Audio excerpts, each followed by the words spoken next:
Hoje vamos conhecer mais alguns detalhes sobre a aparição de Maria em Simbres, aqui no Brasil. Como introdução, vamos assistir a um pequeno trecho de um vídeo já publicado aqui, em que falamos sinteticamente sobre a mesma. Nossa Senhora de Simbres, aparição ocorrida no Brasil. Em 1936, na localidade do Sítio Guarda, em Simbres, município de Pesqueira, interior do estado de Pernambuco, aconteceram algumas aparições da Virgem Maria a duas meninas. Tais aparições são desconhecidas por parte dos católicos brasileiros por vários motivos. Ambas videntes eram analfabetas e o representante eclesial, o pároco da época, em nome da igreja local, procurou fazer um diálogo com a aparição e as meninas. Ele dialogava em alemão e latim com a visão e as videntes respondiam em português.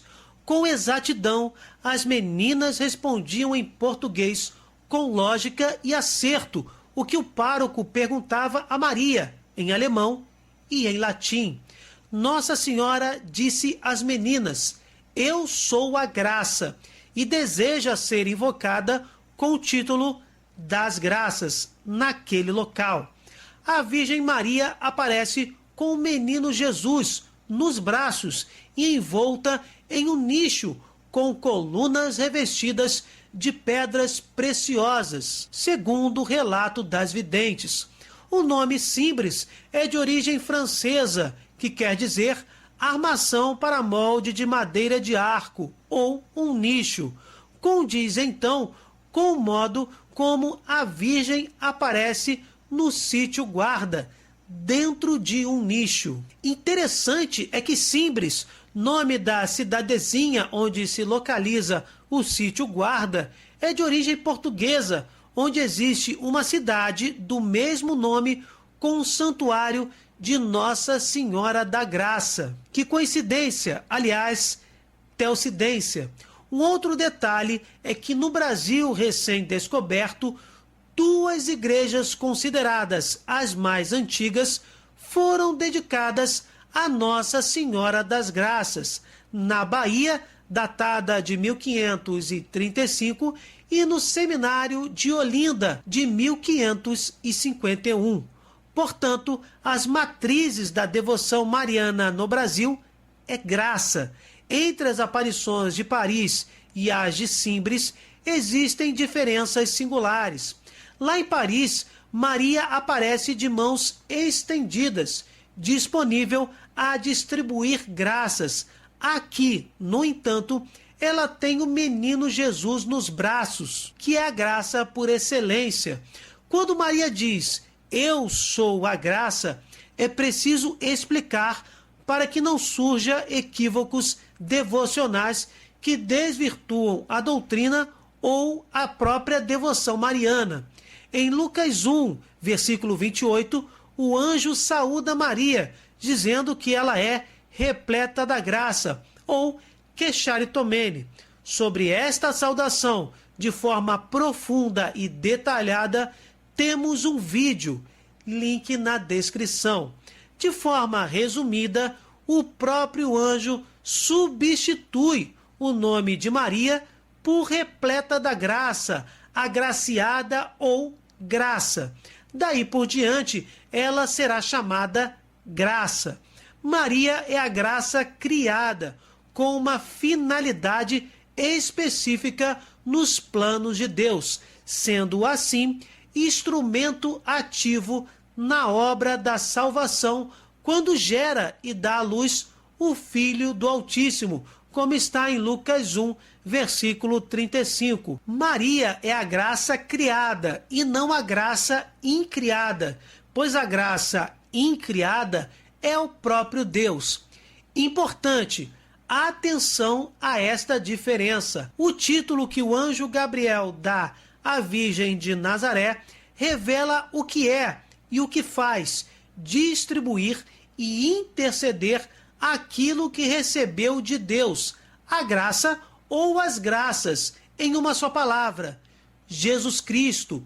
Para quem acha que é um exagero dizer tal coisa de Maria, bem, tal função de intercessora e distribuidora das graças do Senhor é um eco do que encontramos na própria Bíblia, nas próprias Sagradas Escrituras, na primeira carta de Pedro, capítulo 4, versículo 10.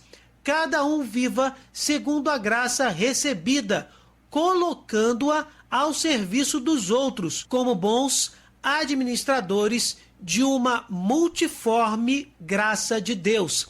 A natureza humana de Maria, cumulada pela graça de Deus, não exerce uma função para si, mas para o serviço e crescimento da igreja, como nos indica Mateus, capítulo 10, versículo 8. Gratuitamente recebestes, gratuitamente dai. Com esta gratuidade, buscamos ainda com o testemunho da palavra divina o que nas atitudes de Maria nos revelam o mistério do seu serviço a favor da humanidade. Em resumo, em 1936, na localidade do Sítio Guarda, Simbres, município de Pesqueira, interior do estado de Pernambuco, aconteceram algumas aparições da Virgem Maria a duas meninas, Maria da Luz, de 13 anos, e Maria da Conceição, de uns 15 ou 16 anos. No dia 6 de agosto de 1936, Maria da Luz e da Conceição foram mandadas pelo pai da primeira, senhor Arthur Teixeira de Carvalho, para quebrar mamona. Aí estando, a primeira perguntou à segunda o que ela faria se Lampião agora viesse repentinamente. Respondeu então Maria da Conceição: Nossa Senhora havia de nos proteger. Neste momento, Maria da Conceição olhou para o alto da serra e viu em cima de uma pedra uma visão que parecia chamá-las. Olhe lá uma imagem e que parece Nossa Senhora, disse a menina, mostrando a direção onde via a referida imagem. Maria da Luz, então, olhando, notou a mesma imagem. Ambas foram para casa e contaram o ocorrido aos pais de Maria da Luz, seu Arthur e Dona Alta Monteiro de Carvalho. Depois do almoço, seu Arthur, descrente das declarações das meninas, mas atendendo ao pedido de sua mulher, foi com elas até o dito local e, com 1000 sacrifícios, conseguiram subir até o lugar onde as mesmas viram a santa. Elas mostravam e descreviam a imagem sem ninguém, no entanto, vê-la.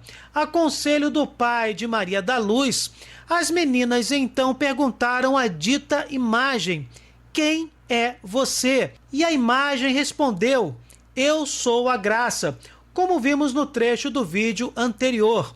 Perguntaram o que ela queria e esta respondeu: Vim para avisar que hão de vir 3 castigos mandados por Deus. E continuou: Diga ao povo que reze muito e faça penitência. Desta data em diante, as meninas não deixaram de ver a imagem, motivo pelo qual queriam sempre ir ao local e falar com ela. O acontecimento logo se espalhou e em poucos dias tornou-se o local principal de uma verdadeira romaria. Em uma das aparições, Maria nos deixa uma importante mensagem, inclusive repetindo sobre os castigos, as orações e a penitência. Falo tão claramente nesta terra é porque acho no povo pouca crença. Quero bem a terra da Santa Cruz, por isso ando procurando e procuro a salvação de todo o meu povo brasileiro. Procura a conversão dos pecadores. Se não rezarem e não fizerem penitência, o como virá o Brasil? Da mesma forma, os 3 castigos virão se não fizerem penitência e não cumprirem os mandamentos de Deus e da Igreja. O que podemos dizer? Esta ideologia, no passado e também nos dias de hoje, traz a promoção de vários valores anticristãos. Além de ser uma ideologia essencialmente ateia desde sua criação, promovendo a descrença em Deus e a apostasia ou abandono da fé, também promove a liberação das drogas, as relações sexuais antinaturais, a coisificação do ser humano, o fim da família projetada por Deus e ataques maciços à dignidade da pessoa humana e ao próprio cristianismo. Também em Fátima, em 1917, Maria nos avisou sobre esta ideologia diabólica que tem contaminado todo o mundo, disfarçada com os mais diferentes nomes. Interrogada sobre os castigos anunciados para se realizarem, a aparição nunca os revelou, porém sempre pediu que rezassem muito e fizessem muita penitência, e é o que importa realmente.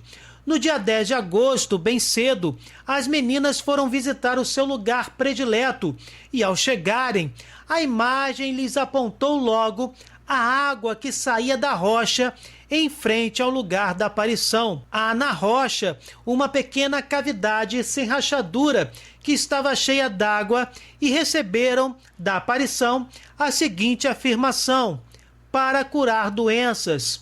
Triunfantes, as duas pequenas correram para casa a fim de avisar a mãe de uma delas, Dona Alta, sobre o acontecido.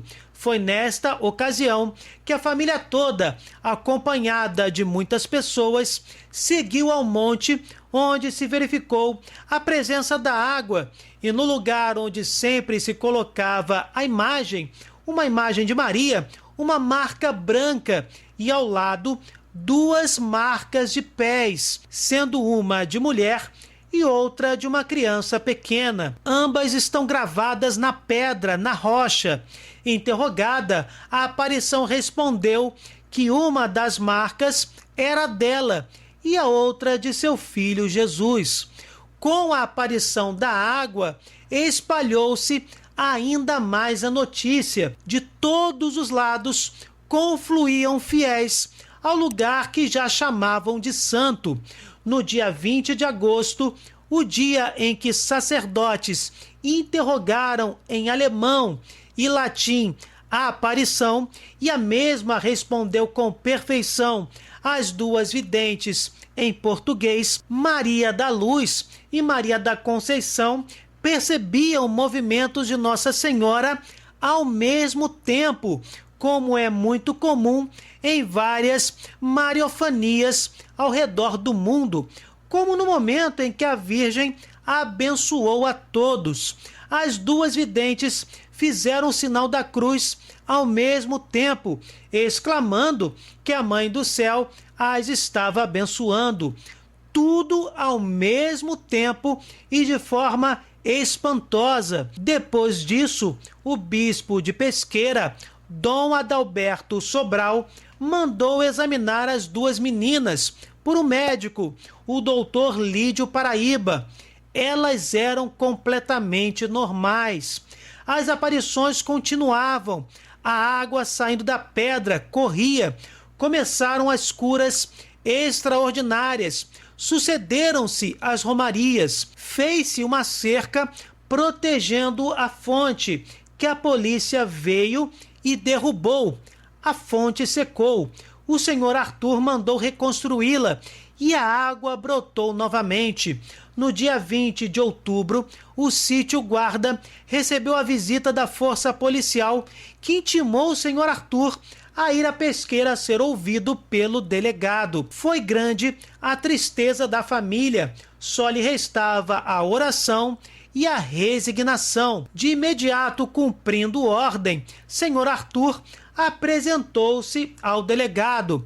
Tendo este reconhecido que o mesmo não tinha culpa, apenas o advertiu. As aparições se repetiram e Nossa Senhora lhes dissera: tenha paciência, as coisas que vêm de Deus são assim. Ainda sobre a restauração da fonte, Nossa Senhora declarou que a água que ela concedia, obviamente como medianeira de todas as graças de Deus, tinha o mesmo efeito que a primeira, mas somente para os que tivessem fé. Sobre esta água, como já dito, muitas curas foram relatadas. Aqui vamos narrar apenas duas. Uma jovem de 18 anos sofria tempos do estômago e dos intestinos, como relatou seu pai. Os remédios nunca fizeram efeito. Quando a menina bebeu da água e rezou, ficou completamente curada. Também um dos sacerdotes, Frei Estevão Rottiger, que acompanhava a aparição, sofria há muito tempo de dores agudas no joelho esquerdo, onde às vezes não podia ficar de pé ou andar. Não se sabia a causa, se era reumatismo articular agudo ou desarticulação óssea. Ele bebeu da água da fonte, rezou 3 Ave-Marias e invocou Nossa Senhora das Graças. A última informação registrada diz que há 10 anos as dores nunca retornaram. Ele declarou que a fé dele foi pouca, porque ele apenas quis fazer uma experiência com a água. Não acreditava totalmente em um possível milagre, mas a cura foi consistente e completa. Uma das videntes, Maria da Luz, que depois se tornou religiosa com o nome de Irmã Adélia, contou sobre uma conversão impressionante. Do interior do estado da Paraíba, chegou um homem meio incrédulo, que falava contra a religião e blasfemava contra a Eucaristia. No entanto, no local da aparição, ficou contrito, arrependeu-se e, convertido, retornou para casa. Como já dito em outros de nossos vídeos, a conversão do coração, a cura da alma que leva à salvação eterna, é muito mais importante que as curas físicas. Sobre Maria da Conceição, a segunda vidente, a mesma se afastou, assustada com todo assédio e pressão popular. Chegou a se casar, mas o casamento só teria durado 1 mês. O noivo a teria devolvido, dizendo que o casamento não havia sido consumado e que Conceição não servia para esposa. Ela retornou para a casa dos pais. Ainda sobre Maria da Luz, ou Irmã Adélia, no ano de 1985, algo incrível aconteceu. Irmã Adélia foi diagnosticada com um grave câncer de estômago e recebeu da Madre Geral, Irmã Bernadette Loio, a autorização de reunir algumas irmãs e ir para Simbres para se despedir do local das aparições. Vale dizer que a irmã, por obediência, não falava do conteúdo das aparições há 50 anos. A própria Maria da Luz, para poder entrar no convento sem ser questionada como a vidente de Simbres, pediu à Madre Superiora da época que a proibisse de falar deste assunto, a fim de poder seguir com a vida religiosa sem atropelos. Bem, Irmã Adélia foi ao local das aparições e, chorando, pediu a Nossa Senhora que, se for para ela contar ao mundo sobre as aparições, que a permitisse viver, mas se fosse a sua hora, que tivesse piedade e a levasse rápido, pois se achava fraca e não poderia aguentar muito sofrimento. Com o testemunho das freiras que foram com Adélia, algo espantoso aconteceu. A fonte, que estava seca, após a mesma irmã Adélia limpar com o lenço local, novamente minou água. Logo depois, Maria da Luz se encontrou com Maria da Conceição, que a chamou para seu humilde quarto e passaram horas, quase todo o resto daquele dia, em oração, uma intercedendo pela outra. Irmã Adélia foi embora, deixando uma imagem de Nossa Senhora das Graças para Maria da Conceição. Esta imagem viria a ser o único objeto que Conceição teria como seu durante toda a sua vida.